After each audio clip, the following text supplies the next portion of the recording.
Hello, guys. Good afternoon, good morning, and good evening. Saan man tayong dako naroroon.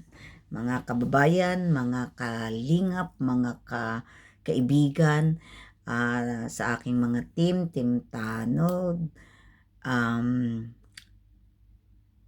Ermagalo Natics, ayan, sa mga team na nakasupport sa akin, Team Manners, Team Tresrinel, of course, sa aking strikers na ka-member at sa lahat ng Team Kalingap at sa mga hindi ko po na babanggit na mga team, Gin Lovers, Love and Care, The Witches, kumusta po kayo? Ngayon, medyo tagal na pong naka-line up yung aking mga ika nga masasabi nating gusto ko reaksyonan because is sobra pong busy, hindi talaga ako halos wala akong time. Ika nga parang tinatamad ako. Total, inisip ko, bakit ko ba ako napupush sa YouTube? Ano ba ang aking kailangan sa YouTube? Actually, kaya minsan nagpapalaro na lang po ako. Makikita naman ninyo na halos kung maaari lamang the whole day, continue po yung aking live para lang po ako makapagpasaya ng tao at makatulong sa kapwa natin. Eto na po. At bago naman po ako magsimula, shout nga pala po kay Kuya Bal Santos Matubang, Atid na Vlogs, Kalingap Rab, Ruel of Malalag, Kalingap Dan, at sa lahat po ng ating mga tinutulungan. Kalingap Bilma, hello, hi, at sa kay Kenred, kay sino pa? Marami pa. At sa lahat ng hindi na ako magbanggit kasi baka mamaya may makalimutan ako. Brother Paas, yan po yung ating mga ika nga bilang isang reactor o bilang isang tumutulong sa Kalingap, tumutulong sa mga vloggers na kailangan ng tulong, hindi po kasi ako yung tao na pag ako tumulong po kasi bukal sa loob, hindi po ako humihingi ng kahit na anong kapalit. Ang ano ko lang, syempre tinitingnan ko yung tao kung paano tulungan at tumulong sa kapwa. At kung mayroon po akong napupusuan na tulungan, binibigyan ko po. Pero bukal po yun sa loob. Ang ano ko nga lang, syempre, sana ginagamit naman po yung mga, so far po wala talaga akong natulungan na hindi naman ginagamit sa pagtulong. Lalo na po kay Kalingap Bilma. Ayan, at kita naman po namin unti-unti na nakakasakit mang isipin na minsan po maliit lang ang channel niya, tapos wala pong suporta galing Kalingap. I mean, siguro, then hindi pa po siya monetize. At wala pong ako, sinasabi ko kung hanggat maaari, kaya ko pong bigyan ng para kay Bilma Antonio sa landing pad. May nabanggit po sa akin si Bilma, hindi ko na lang pong sasabihin kasi kanila naman pong problema yun. Hindi po pwedeng si Bilma maglagay ng kahit na magkano kung wala pa. Unang-una, wala siyang viewers galing Kalingap. Pangalawa, hindi pa siya monetize. Halos pinipilit ko pa po siya na pero lagi siyang tumutulong. Naghahanap, nag-i-scout. Kasama na yung kanyang business, yung kanyang pagtatrabaho, nag-aadhika. Kaya sana, at ako bilang isang, hindi ko sasabing sponsor ako. Kasi ayokong sponsor na patuloy. Yung tumutulong sa kanya, kaya ko pong ibigyan, kung kinakailangan, ibibigay ko yung kanang kay Bilma para kabahagi sa landing pad. At siguro naman po kahit na papano, sa landing pad ako talaga tumutulong kay Kuya Bal. Pero yung maliliit po, kagaya yung wala pong channel, I mean, may channel po pero walang viewers. Walang suporta kahit sa ating mga katim kalingap. Wala siyang, um, nag-i-scout po siya. Nagdadala, nagbibigay ng ayuda. Saan po nanggagaling yun? Siyempre sa amin. Para may ma-scout, para makatulong na siya'y makiangat. Pero until now, hindi pa po siya monetize.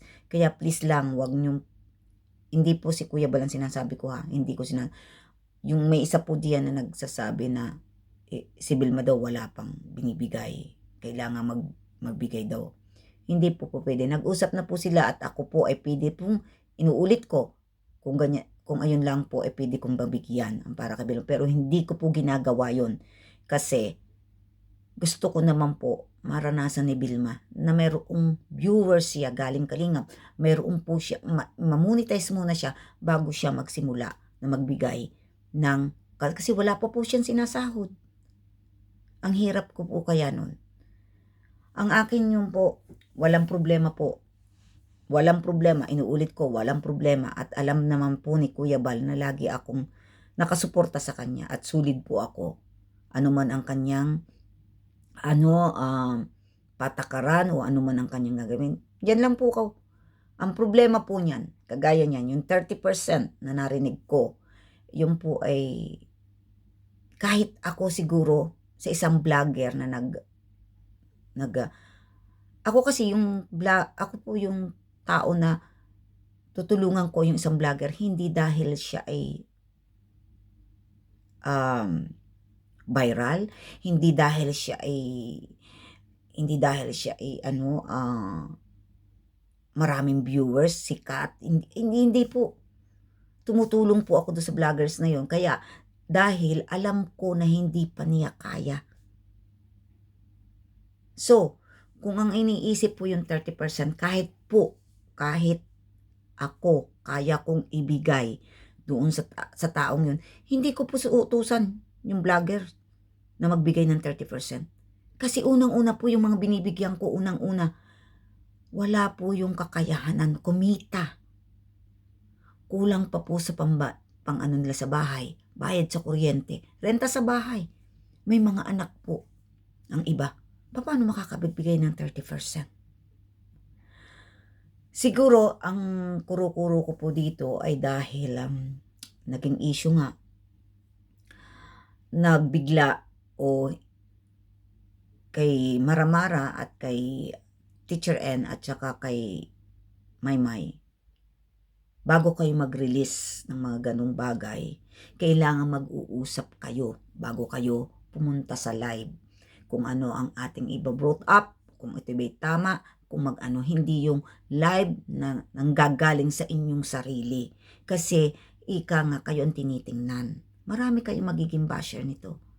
Kailangan isipin muna ninyo bago kayo magsalita. At main thing na inyong hindi nyo ipopost na panggaling sa inyo. Kailangan opinion lang ninyo. Tama po ba? Hihingi kayo ng ano. Kung hindi, at wag po kayong basta nasaktan ako hindi ako, yung basta pagtatanggal ng walang pasabi, kailangan, like example lang sina Marcos, tinanggal. Sige, wala kayong naririnig tungkol kay Marcos. Bakit hindi kayo makipag-communicate muna? Marcos, o dun sa asawa, pwede ba gawin natin, mayroong kami napag-usapan. Ito yung napag-usapan with Kuya Bal o whatever, kung sino, kung hindi, aalsin kayo sa Kalingap.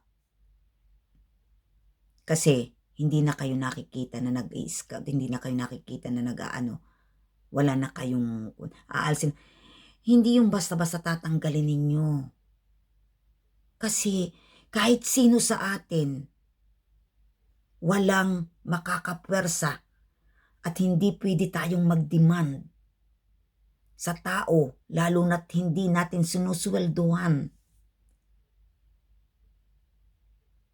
Kasi kailangan, kulang lang kayo sa communication, kulang kayo sa kasi bago nyo i-release ang sasabihin niyo, kailangang pag-usapan ninyong mabuti.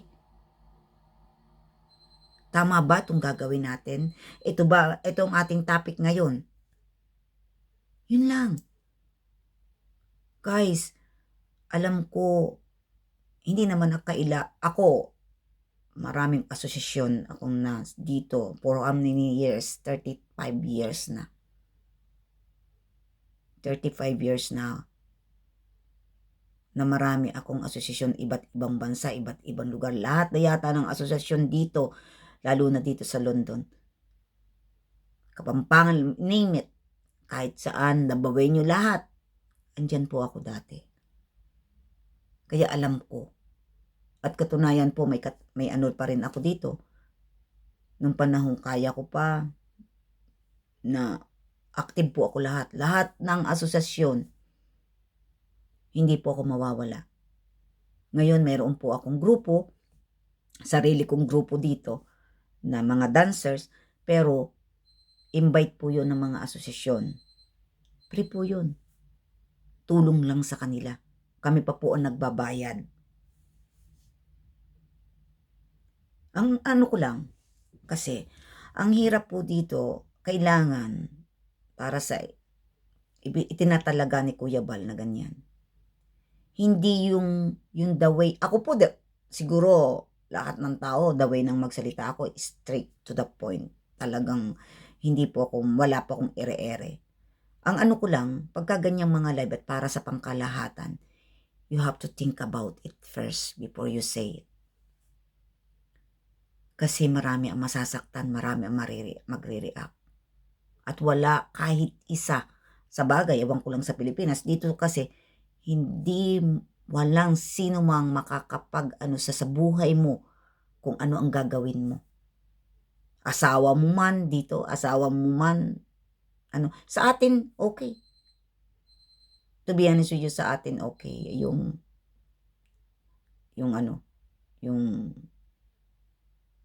magdidiman ka sa asawa mo. No, dito po hindi. Kanya-kanya ito. Suggestion. Pero yung demand, kagaya ng 30%, kagaya ng hindi po dapat yun, at saka hindi kayo nagpo-point na agad ng tao.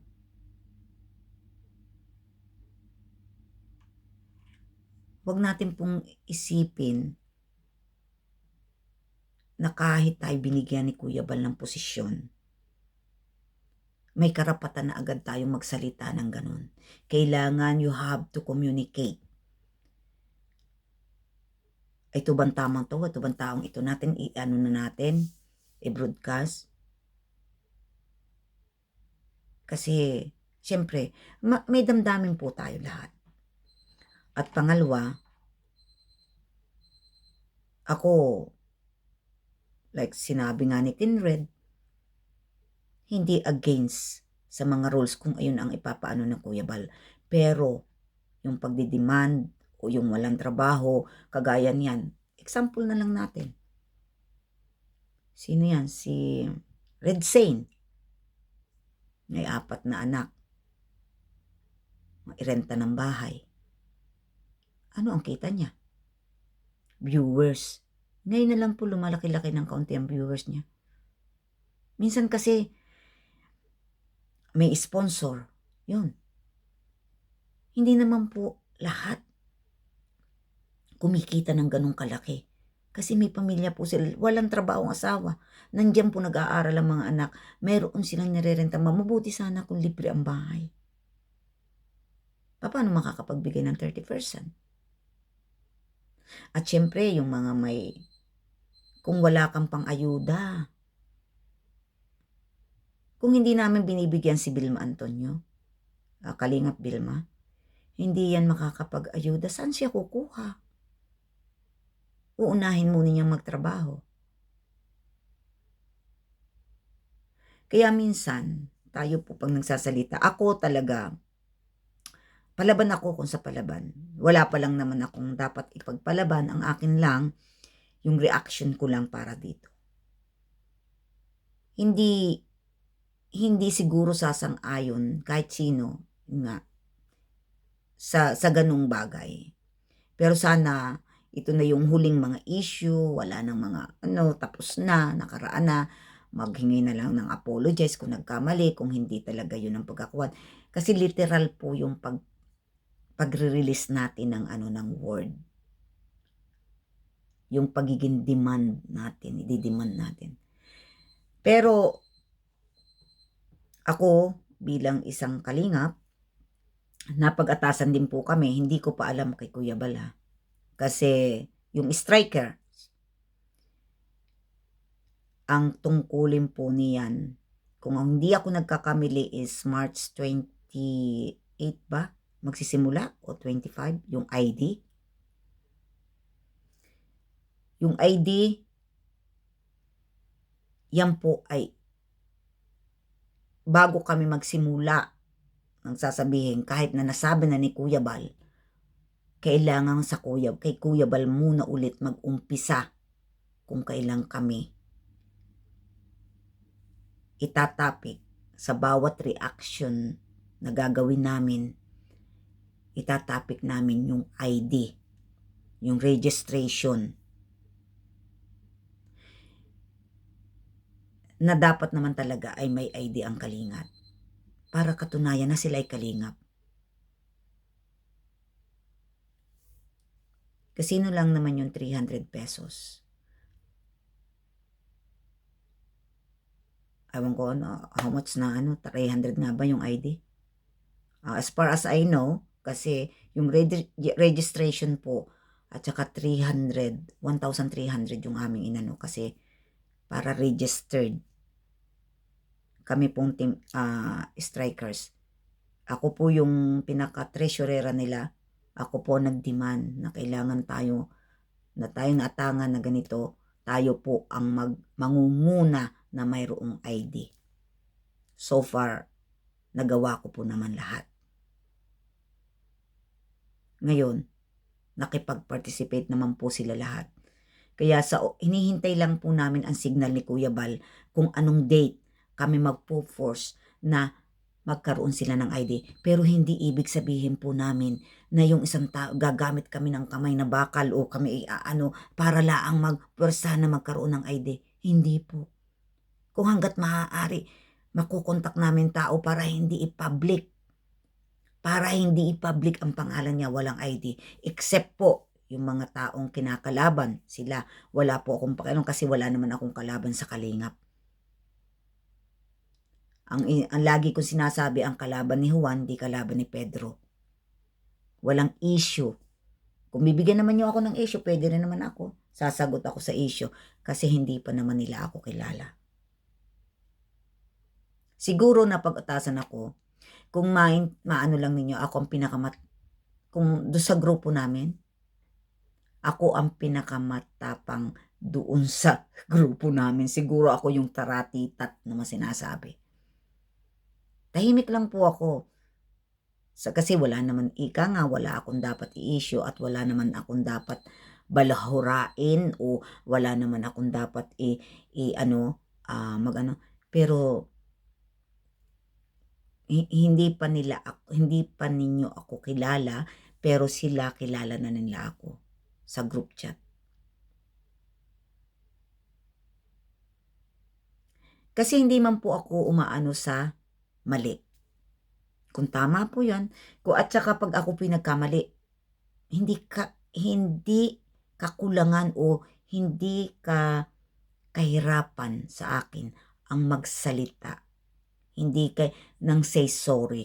Hindi po kakulangan sa pagkatao ko ang humingi ng sorry pag nagkamali ako. Kasi inisip ko, life is too short.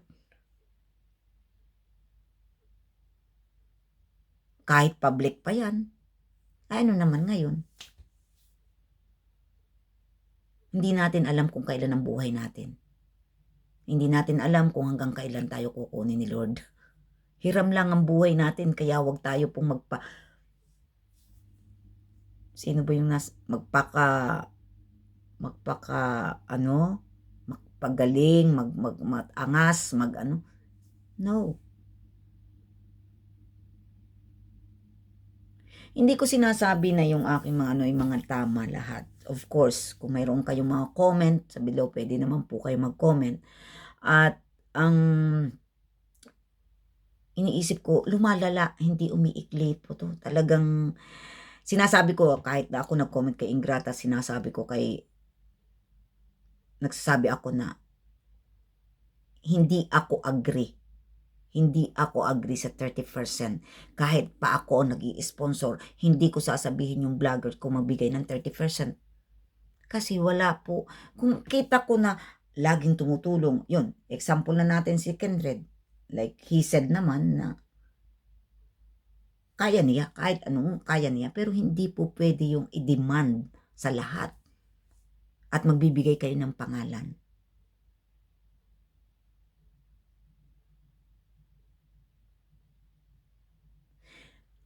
Ang sa akin, ayaw kong, kasi ang mangyayari po niyan si Kuya Bal ang mapapapektuhan yan. Kalingap ang maapektuhan. Di ba pinoprotektahan natin ang kalingap? Kailangan, kala ko ba ang kalingap, one kalingap, one family? Wala akong sinasabing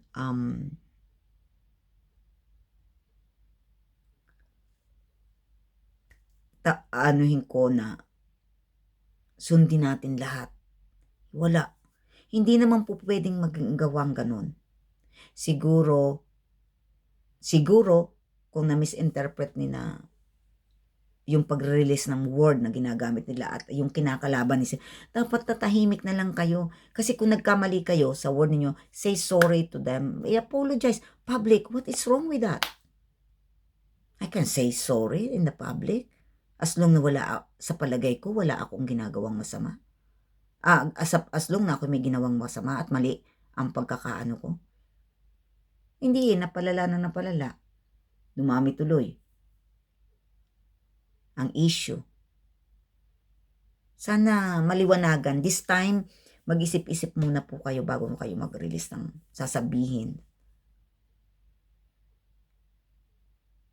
Kasi, unang-una, nadadamay po ang kalingap. Talagang nadadamay ang kalingap. Baka maging issue pa yan. Lumalaki, hindi ikli. But, hanggang dito muna akong magsasalita sa tungkol sa issue na 30%. At sana matapos na to. Yung mga bangayan ng iba, kanila yon, solve up nila.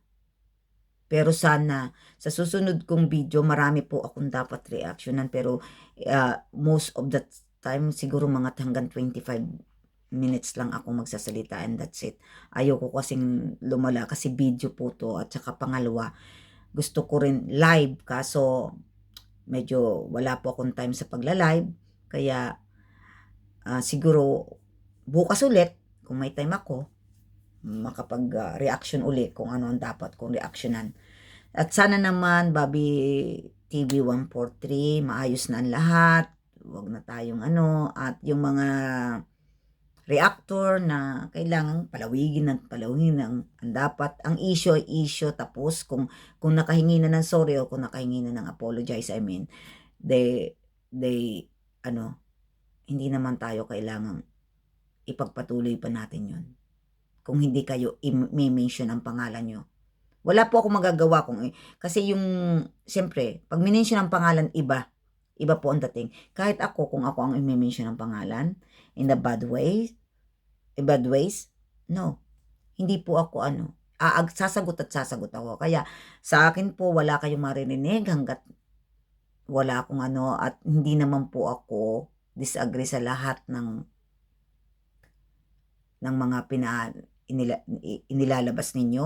Meron lang po akong na-mention dyan na ako'y medyo hindi ako agree sa kanila. At syempre, Kuya Bal, kay Kuya Bal pa rin, siya ang founder ng ating, siya ang ating ama ng kalingap at siya ang ating pinuno ng kalingap. I mean, ama at pinuno, isa na, Kuya si Rab. At saka yung mga issue, please lang guys, yung mga nagko-comment ng mga bagay na hindi naman dapat at wala din naman maiitulong sa kapwa, please lang, wag niyong mag-away-away. Bukas, reaction ko. So, baybayan po ninyo ang reaction ko kay Ruel of Malalag. See you guys. I hope mapanood niyo ito at sana magkaroon na tayo ng katahimikan, pagkakaisa, at magkapatawaran na para walang issue. Close book, ika nga. Hindi ko lang masasabi dahil ang iba may kanya-kanyang opinion. Ito lang po ang opinion ko. Salamat ng marami at inuulit ko sa inyo, salamat po sa mga aking timtanod, sa aking mga ka-team, sa aking mga Ermagalonatics. Thank you so much sa support. Bye-bye.